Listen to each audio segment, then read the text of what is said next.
A difficult predicament indeed. One of our pious predecessors, Thabit ibn Nu'man, was hungry and tired as he was passing through a garden that bordered a river. He was so hungry that he could hear his stomach growling. And so his eyes became fixated on the fruits he saw on the various trees of the garden. In a fit of desperation, he forgot himself and extended his hand to an apple that was within reach. He ate half of it and then drank water from the river. But then he became overcome by guilt. Despite the fact that he had only eaten because of dire need, he said to himself, "Woe unto me! How can I eat someone else's fruits without his permission? I make it binding upon myself to not leave this place until I find the owner of this garden and ask him to forgive me for having eaten one of his apples." After a brief search, he found the owner's house. He knocked on the door, and the owner of the garden came out and asked him what he wanted.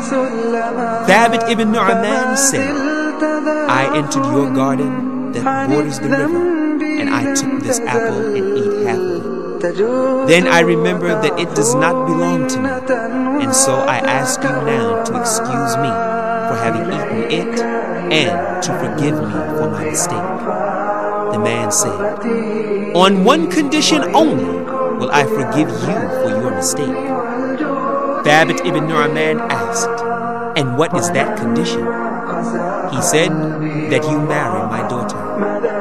Thabit said, "I will marry her." The man said, "But heed you this, indeed my daughter is blind, she does not see, mute, she does not speak, deaf, she does not hear." Thabit began to ponder over his situation. A difficult predicament indeed did he find himself to be in now. What should he do? Not get out of it, thought Thabit, for he realized that to be tested by such a woman, to take care of her, and to serve her, are all better than to eat from the foul pus matter of the hellfire as a reward for the apple that he ate. And after all, the days of this world are few and limited.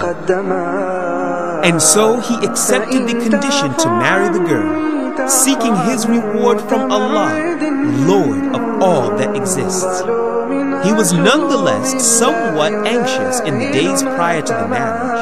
He thought, "How can I have relations with a woman who neither speaks, nor sees, nor hears?"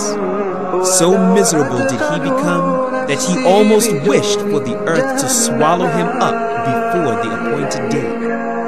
Yet despite such apprehensions, he placed his complete trust upon Allah, and he said, "There is neither might nor power except with Allah. Indeed, to Allah do we belong, and to Him are we returning." On the day of his marriage, he entered upon her and saw her for the first time. She stood up before him and said, "Peace be upon you and the mercy and blessings of Allah."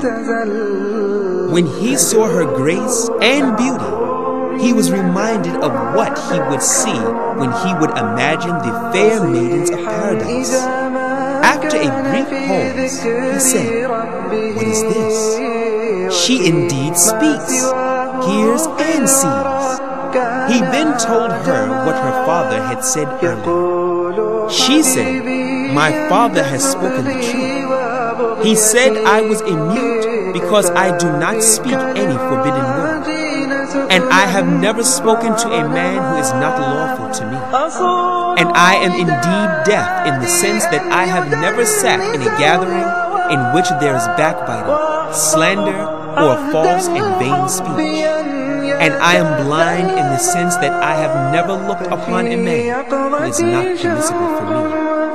Noble reader, reflect on and learn a lesson from the story of this pious man and this pious woman, and of how Allah brought them together. The fruit of this noble marriage was the birth of a child who grew up to fill the earth with knowledge. Yes, their son was Imam Abu Hanifa and Nu'man. May Allah have mercy on him.